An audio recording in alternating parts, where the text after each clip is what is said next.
And welcome to this YouTube Climate Now live here on Euronews YouTube channel. My name's Jeremy Wilkes and I am the presenter of our Climate Now program every month on Euronews, which gives you the latest data from the Copernicus Climate Change Service and explores different topics related to climate change.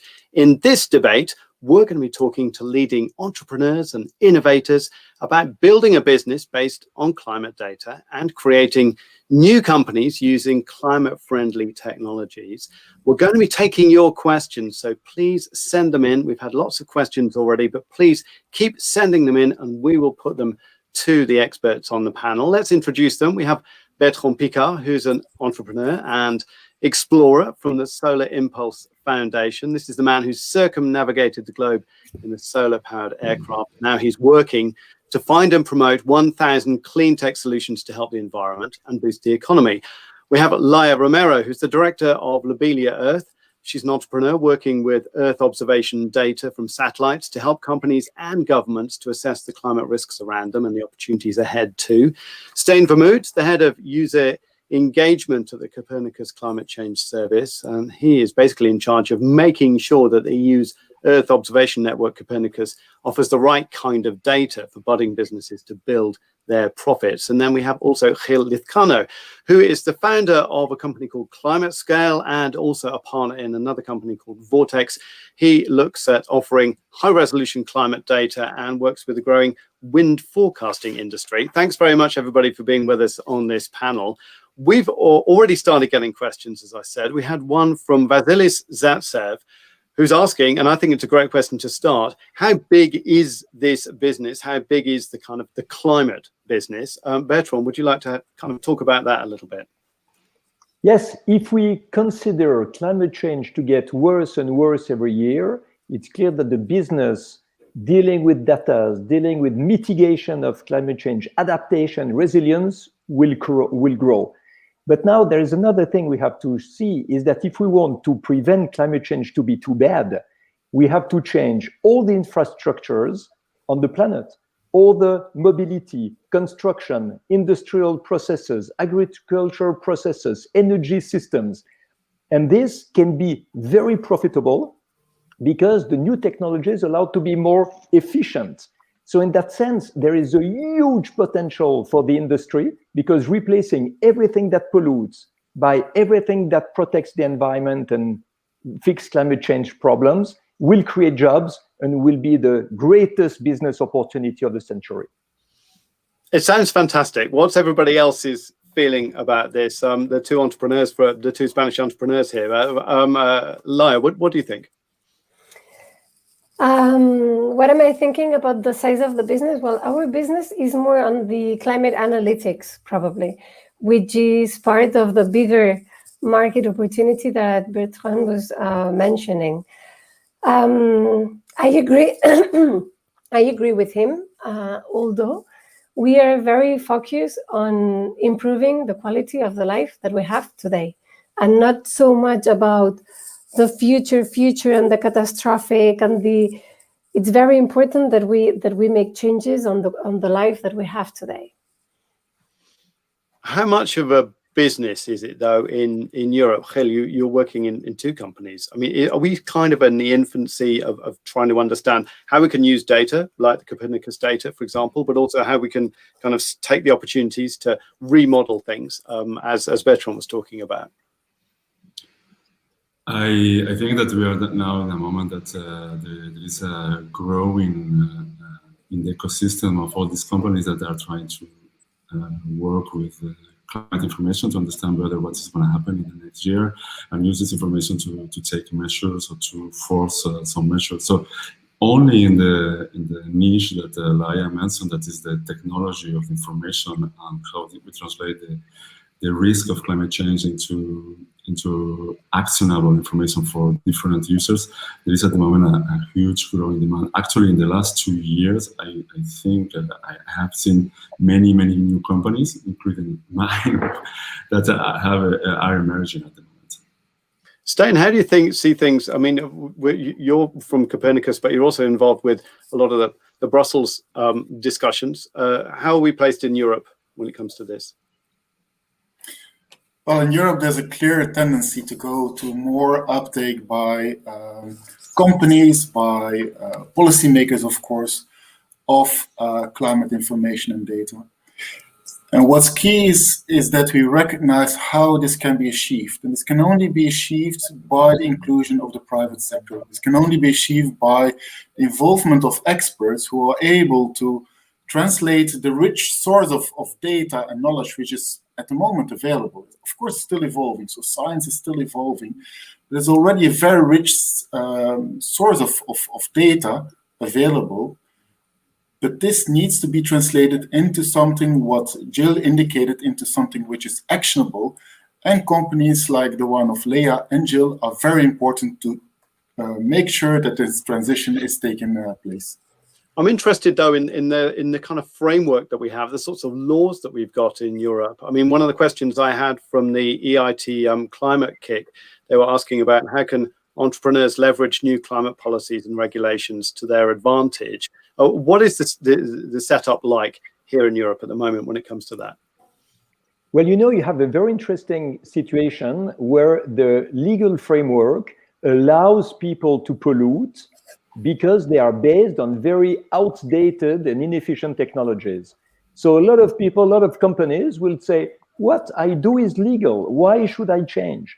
So today, if we really want to pull innovation on the market, to have all these startups blooming, creating jobs, making money with the new clean technologies, the regulation has to be adapted to what exists today, not what existed 20 or 30 years ago, but what exists today. So the standards of energy efficiency, of environmental targets have to become much tougher, and this will create the need to pull all the solutions on the market.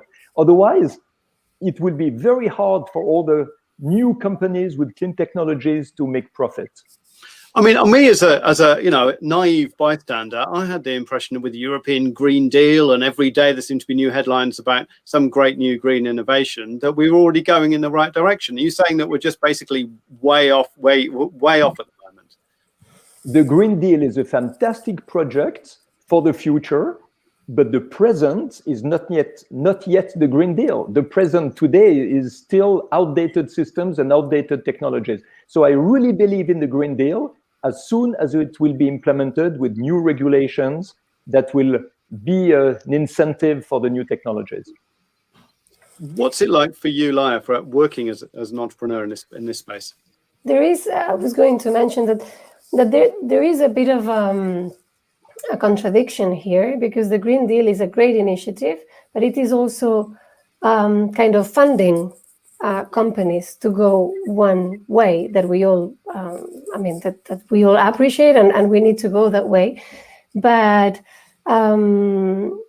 there is the risk that these companies are not actually taking this seriously.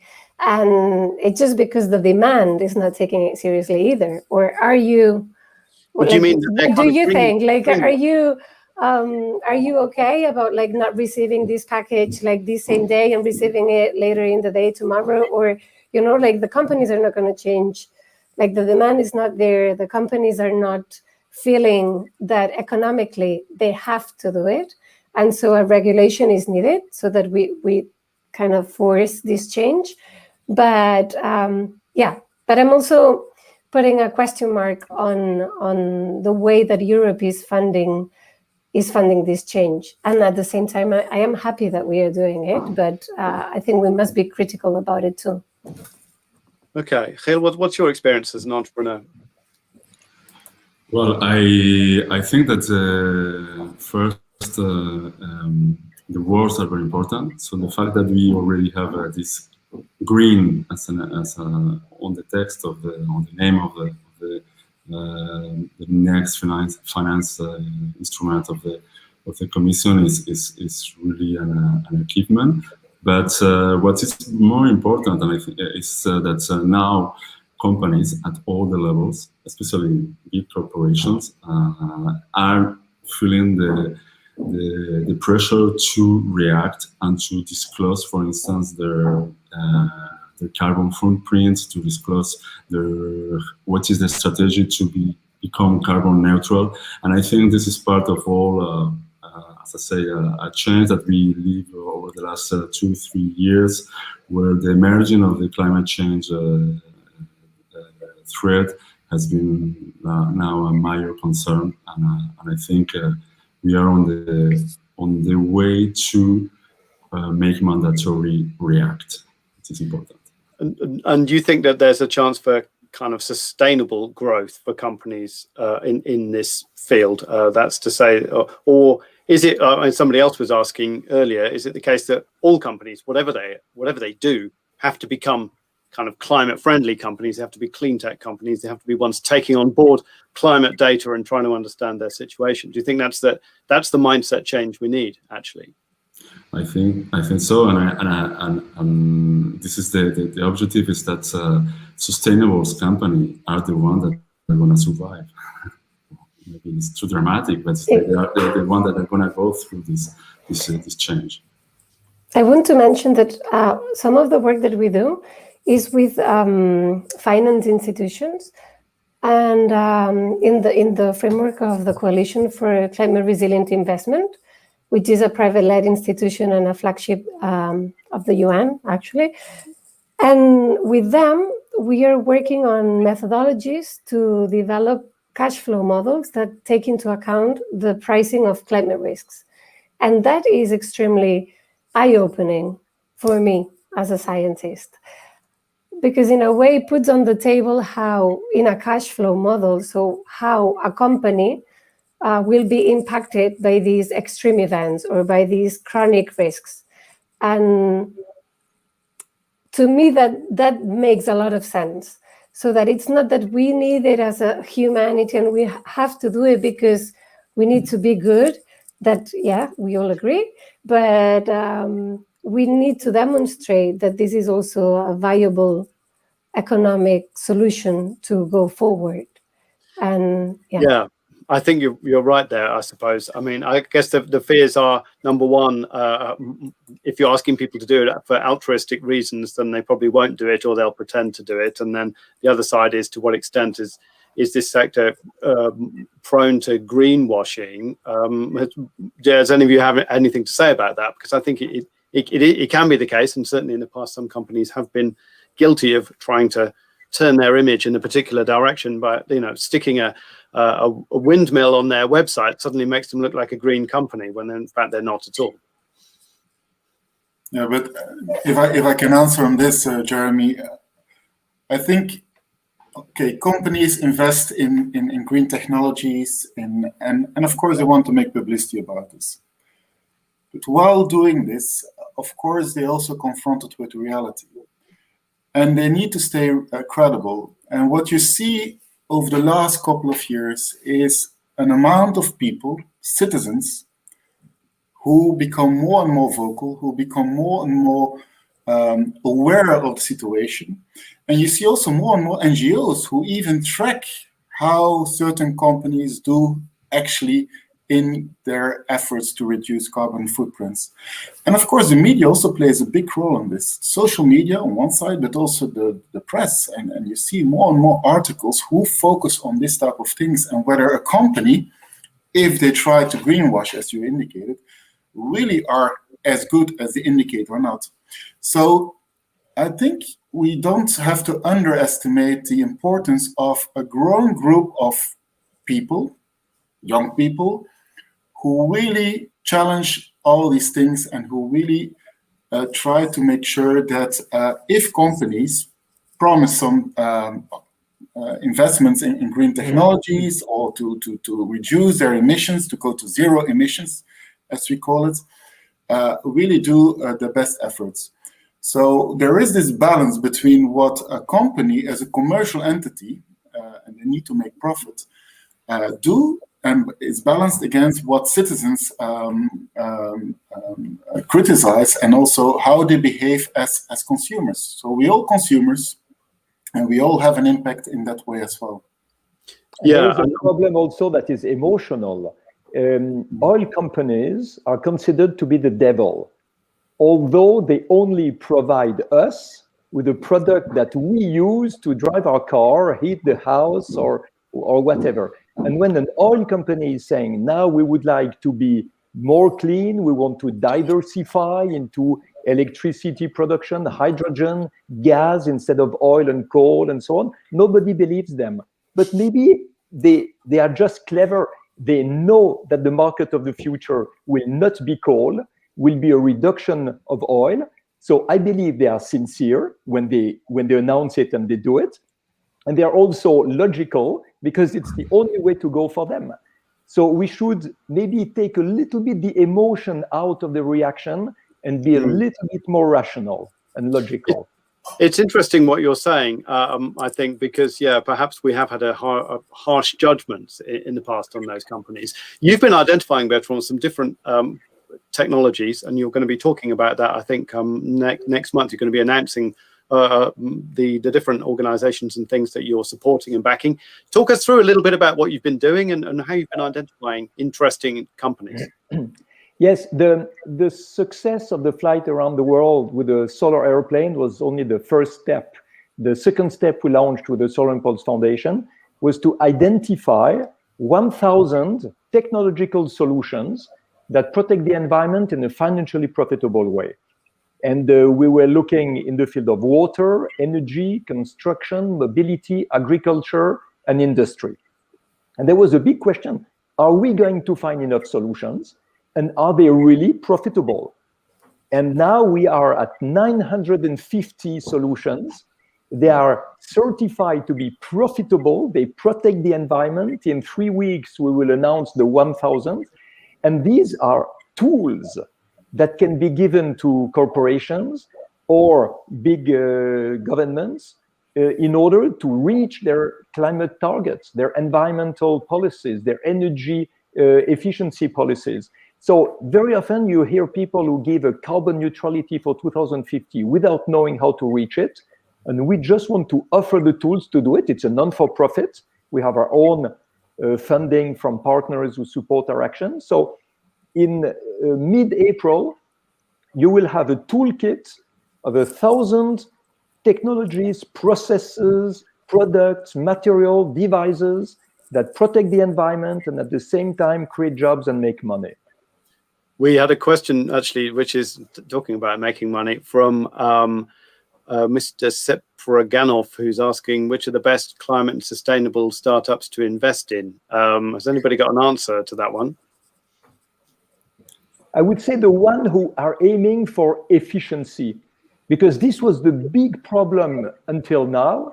People are wasting. We waste 75% of the energy we produce, half of the food, half of the natural resources. We even waste 95% of the waste because we don't understand it's a resource to do something else. So each time you see a company who can improve the efficiency of a sector using less resources, normally it pays for itself.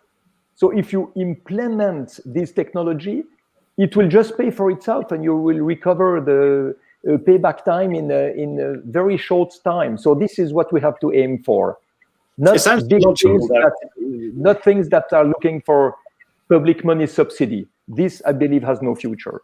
No, I mean, it sounds so logical, though, what you're talking about. But Lyra, I'm interested in your experience going out and looking for customers and things, talking to local governments, for example. How receptive are they to you and what you're bringing them in terms of information? I don't know if I'm the right person to answer this. I think my testimonial is a bit, well, we don't have venture capital. We don't have, when we started, we already had contracts and we are a self-standing company. I mean, you're going out to customers and you're trying to promote your services. How open are they to saying, yeah, okay, we're prepared to spend some money? Public administration is super open, but not only here in Europe, but everywhere. I mean, we found this in many countries, in Australia, I don't know, in the States, in California, in different places, but and also in Europe and certainly in Spain. What do they want to buy from you? What's the insight you're giving them? What we provide, which are operational services based on data, and that can cover a very large coverage, like when we use satellite data that we are like monitoring 30 countries at once, like every day, or that is super needed by administrations. But the problem with administrations is that they have, I mean, not the problem, the thing is that they are not your best customer because they cannot spend all their money in you. Like you have to go through some competitive rules, and you cannot, I mean, it's not like, so it's great to do it. It's great to work for the administration, and it's certainly very useful for them. What I'm very interested about is about big corporations or smaller businesses, but people that are making profit and that want to adopt these new practices. And these customers are interested, but so far, and from my experience, and we have a lot of contracts, and I'm very pleased, but they are not willing to change so much. You know, in what way? Processes, like to take action. When we say take action, companies need to see it very clear to take action, because you're economically clear. Risk, right? I mean, you're talking to them about risks. That's what you sell them. Is here's the future climate risk you are facing. Right? Yes, but in order to take this information on, you need to understand the past. You need to monitor the present. You need to understand a lot of things that you need to get on board and say, okay, I'm up for this change because I see that this is the way to go. I am convinced, and we work with people that are super invested, and we're very lucky. And we are not a huge team, so it works. To help me understand, it's a bit like, for example, you were selling bicycles and you had to come along and explain to me what a bicycle was, what a road is, and how this might be a thing for getting around. You spend all your time explaining what the thing is rather than sort of selling the product. You spend a lot of time explaining that. I come from the Earth observation sector. I'm a physical oceanographer. I've been explaining technology to companies and administrations my whole life. And so now, at least with the Green Deal, it's very clear that this is the way forward. So there is like a willingness to go into business with that. I can add to what Laia is saying, is that now that there is an emerging demand of information about climate risk, either physical or transitional, especially on the physical, so the impact of heat waves, sea level rise, changes in precipitation. What we see with our clients that are more from the industry, from the corporation, is that they don't know which question to ask. And I think this is really something that is general. Can you give me an example for that? The example will be basically, which is one problem is that we try to understand the prediction of the future, like what's going to happen tomorrow or after tomorrow, with the vision of the past. What we need to see is what is going to be possible tomorrow that we don't know yet. What kind of situations we are going to face that we don't know yet, because it's changing, because it's shifting. It's not what is going to happen with the same variability. Do you mean because they basically don't really believe you? No, I think, well, in my experience, that as Laia say, I can say the same. We have a niche. We have I don't pretend to cover all the market in my experience, but we think that they want to know. They understand that there is uncertainty. They want to translate this information into something like an engineering, like one information that is close. And so it's difficult to work with different scenarios, to adapt to different scenarios. So I suppose, I mean, science and particularly climate. I mean, I've been covering climate now for a couple of years, and it's dealing with uncertainty and explaining uncertainty is not an easy thing when you're trying to do it on TV. I imagine it's difficult also in when you're doing it in a boardroom trying to pitch your product as well, right? I mean, the fact that you're coming from a science perspective and they're not, is that a barrier? Yes, it's a barrier. And look, we mentioned before the finance climate. And there has been a lot of demand of information, data that Laia and us we provide, and this information has been employed with no uncertainty, just a number, a close number. And we see now that there is a tension and a stress going now because this information is misleading. It's just going in the wrong direction. So coping with the uncertainty is not the most comfortable situation, but basically we need to obviously make more efforts in translating in simple things, but work with different scenarios, work with plausibility, not just one number. Well, a question this word in uncertainty, it's so important to speak about uncertainty because the hesitations of the governments who are not taking action fast enough is leaving a lot of uncertainty for the big corporations who don't know what to decide. They have the strategy, maybe for hydrogen, maybe for solar, maybe for batteries, maybe for carbon tax, but maybe not. So it's very, very urgent if we want a result that the strategies of the governments are clear, reduce the uncertainty for the investors and the key decision makers in the industry and the economy. Something that plays into that, a question from Nikola Majarov. Will new carbon regulations affect international trade? Do we need to basically change our carbon regulations that we have? Yes, of course. Of course, because today we are not counting the externality. We're not counting the result of what we are doing. So it's basically that we live on credit. We leave the bill to the people who will follow us or on nature.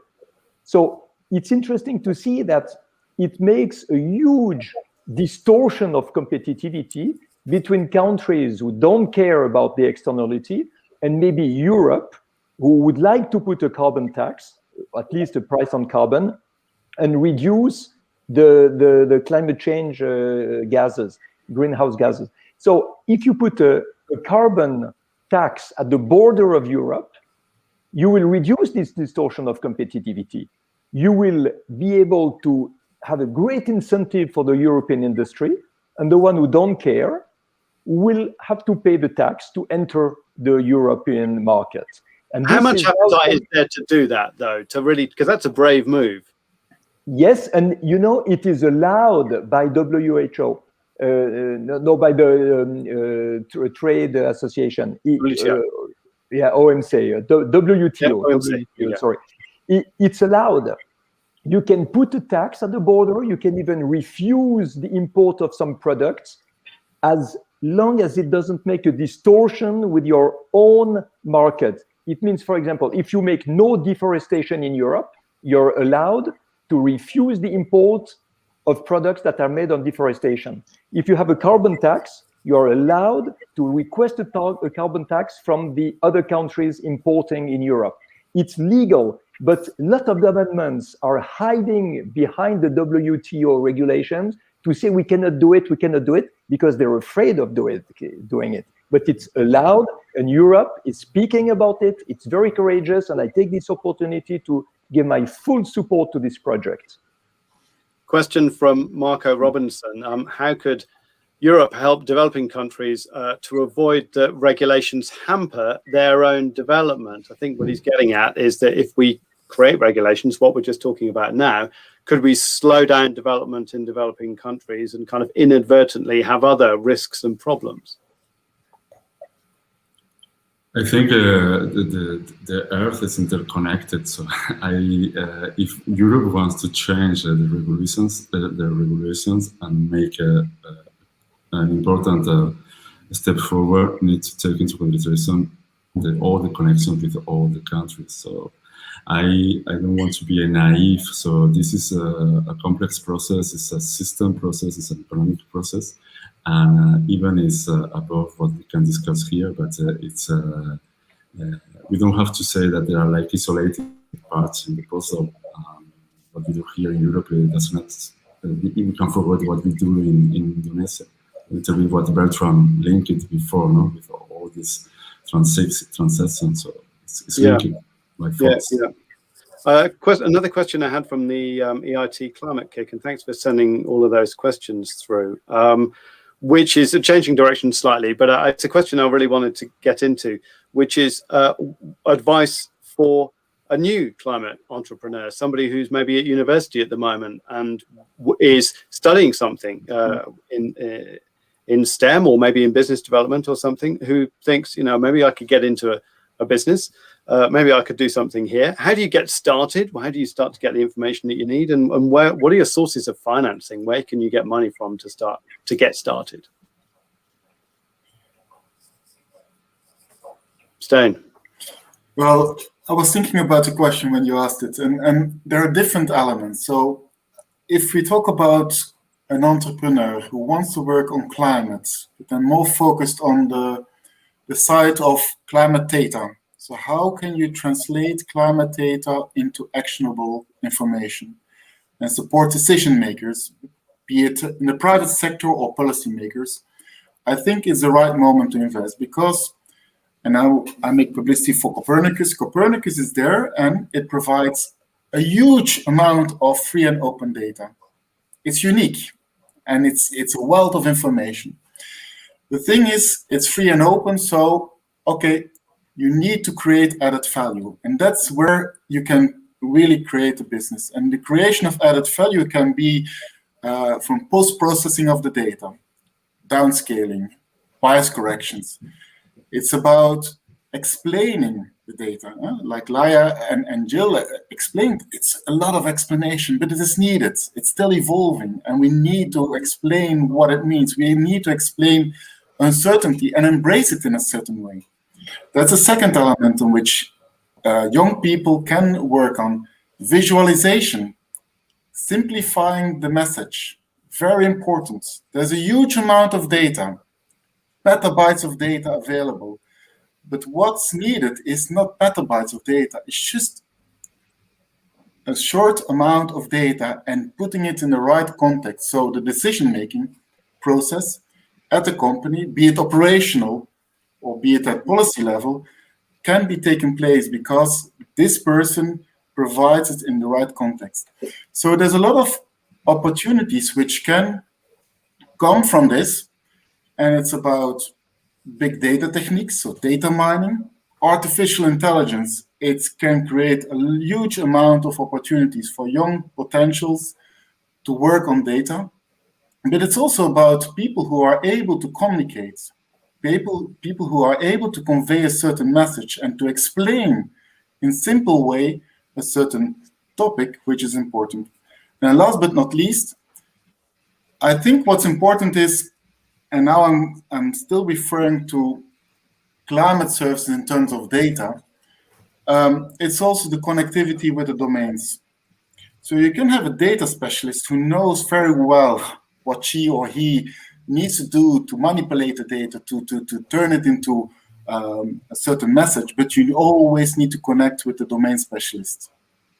And then you have companies like Vortex, like Lobelia, who are able to connect these dots, to bring those together, who are able to translate the message, because terminology can be different. So there's a lot of backgrounds who can play an important role. And again, it's about this multidisciplinarity. If I talk to young people, I always say, well, it's not only about the IT specialist or the engineer or the one with an MBA. You also need somebody who is able to deal with graphics. So there's a lot of disciplines who come into play if you want to make it a success. What about an advice I would give to young entrepreneurs that goes in that direction is use the data today to see what does not work efficiently, what is polluting, and what is wasting natural resources, and find a solution to improve it. So look, what can be improved, find a solution to improve it, and as soon as it's profitable, there is a lot of money ready for that. What are the growth areas, Bertrand, when it comes to that? I mean, it sounds exciting what you're talking about. Are there particular things you've identified you think will move fast or are moving fast? Yes, the sectors that we have seen that move the fastest are the ones who are reducing the waste. the one who are reducing the loss of natural resources. If you can, for example, I just give you an example that is really interesting. It's a module for 500 euros that you install on the thermal engine of your combustion engine car. And it reduces by 20% the fuel consumption. So it pays for itself with the fuel consumption reduction. And it reduces by 80% the amount of toxical particles that are emitted. So if you put this on all the cars, you have 20% less fuel used for mobility in the world. But it has to be used, it has to be known, it has to be put in place.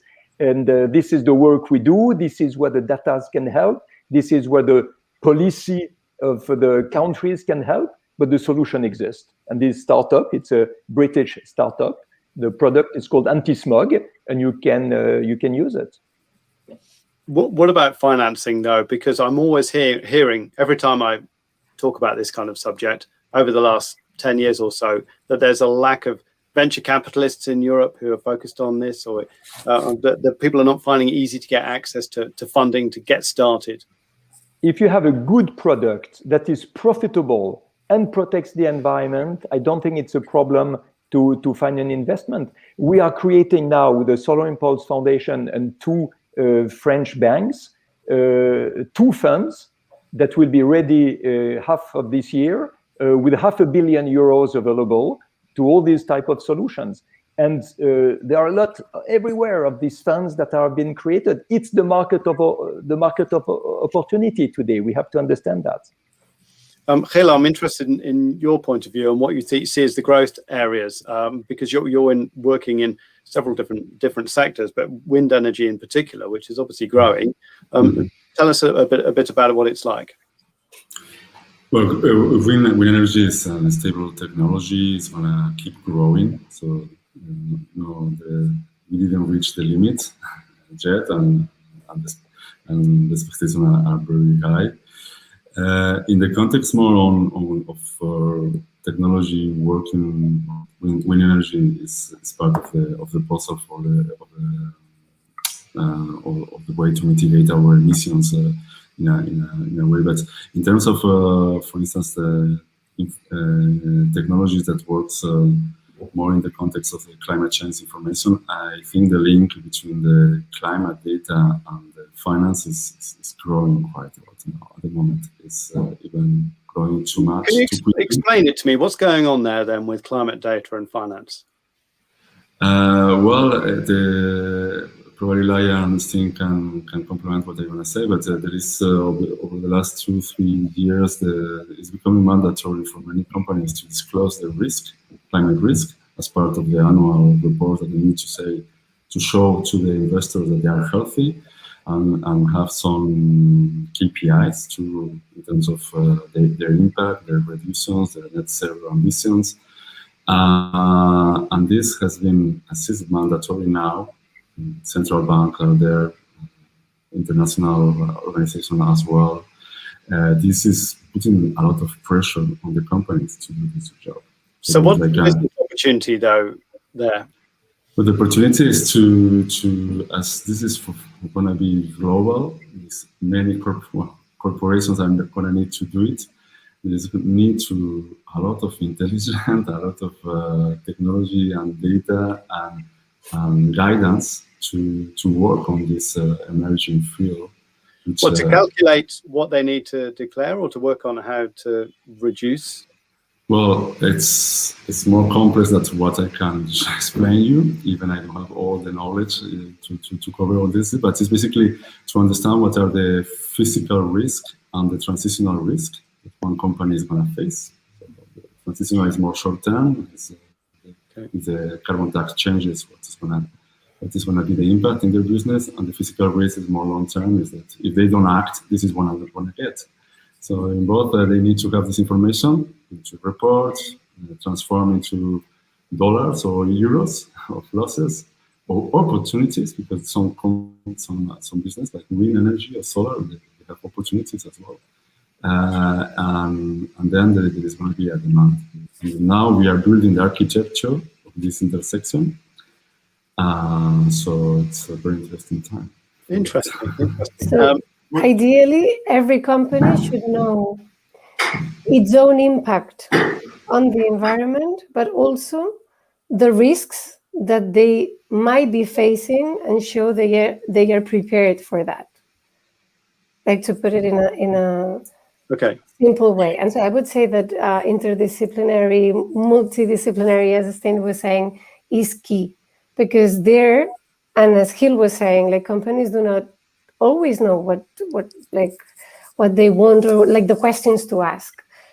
You need people from engineering, from finance, from administration, from economics, to put this information together, to put these plans together. And what we are trying to be very clear about is, but use the climate data, like whatever you do, like base it on knowledge as much as possible and understanding it.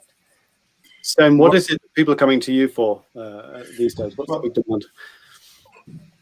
What I would like to add, and then I will answer your question, Jeremy, is that's a reality. It's not because they want to be nice. It's not that they want to look green.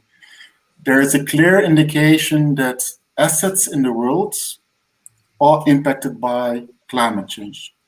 So a bank who has invested a lot of money in certain assets is faced with the reality that, okay, in the first place, we need to shift, we need to do the transition because it's much harder in the long term.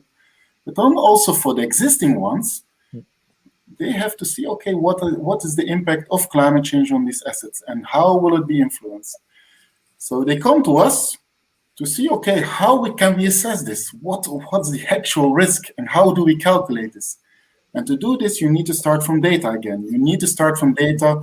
You need to look into the climate hazards, and you need to derive those elements which influence the assets they have, and how it can also influence the further investments.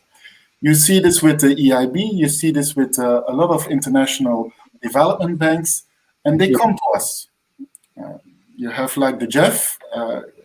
They come to us to say, look, we need to have standardized reference data, which we can use if we want to invest in infrastructure. And there's a big plan now to work on green infrastructure. So green infrastructure, because it's seeing that it helps the resilience to climate change globally. But to see if they want to assess the impact of their investment, they need to have data to make a reference. And that's where we can kick in. That's where we can say, well, we have the data. We work with consultants, with companies, entrepreneurs who are able to translate this data into something you can use, and they can work together with you to support you on this. Why do you think it's very encouraging? It's very encouraging because often speculators are just looking at the short term, but what you are explaining is that you have massive amounts of money coming from life insurance, pension funds, and so on, and they don't want their asset to be destroyed by 50% in 20 years because the sector will not be profitable anymore. And maybe from this angle, there will be a lot of change coming. It will force a lot of industries to reorient in a cleaner and more efficient direction. And it's not only 20 years, they will want to know where their money goes year by year. I mean, can you give them the sort of detail they want? We're looking at 5, 10, 15, 20 also. And that is like, I mean, you cannot look at like a daily, like this event will happen on that day. Like that is like not climate science. That it doesn't work like that. But you can work on saying in the future, X years, depending on the quality of your data, you will be exposed to a percentage, like an increase on this type of event, like extreme precipitation or a flood or drought or whatever. And this is likely or very likely, or, you know, like a level of uncertainty that we were saying before associated to it. And I'm wondering, though, whether people want to hear it when you say that. do they believe you if you're saying, your likelihood of drought or your likelihood of fire or something is going to increase very rapidly in the next 10 years? We can't tell you when, but we know it is going to happen. How receptive are they to that? Very much, because actually you show by using a large number of simulations, by using validation type of practices, showing how this climate is able to reproduce, this climate model is able to reproduce a certain climate at a local scale. You're able to show that these and that and that and that other model, all of them agree on this particular thing, even though they use different dynamic processes in their simulations. And this means this is the best of our knowledge as human beings and climate scientists. So no, I feel like people are very receptive. The problem, not the problem, but the thing is that you need to have everybody in the room, like everybody that is involved in this type of decisions. You cannot be talking to the R&D people, which you have to talk to the R&D people. No, but you you need also to need to talk legal to department, the finance department, to the engineering department. You need to talk to everybody and to have them in the room, and then it's very clear, because it becomes very apparent. Like, okay, like we know that when this happens, we have a problem, or sometimes it's investment, like future investment. That happens a lot too. Are there kinds of companies that get it, and then there are kinds of companies that don't really understand? Have you kind of seen a kind of profile, I suppose, of the sorts of organizations that say, yeah, okay, you're right, and other ones that say, we're fine for the moment, we don't need your help? I would say that there are like two levels. One is when you work with companies that rely on engineering, for instance, wind developers. They need more details. They need to understand better which are the frame of this physical risk in the future. While people are working more on the finance sector, and at this stage, it's going to change. I'm pretty sure. They just want to do a checklist that they have included the physical risk, and this is an important step that we have this checklist. Now it's gonna.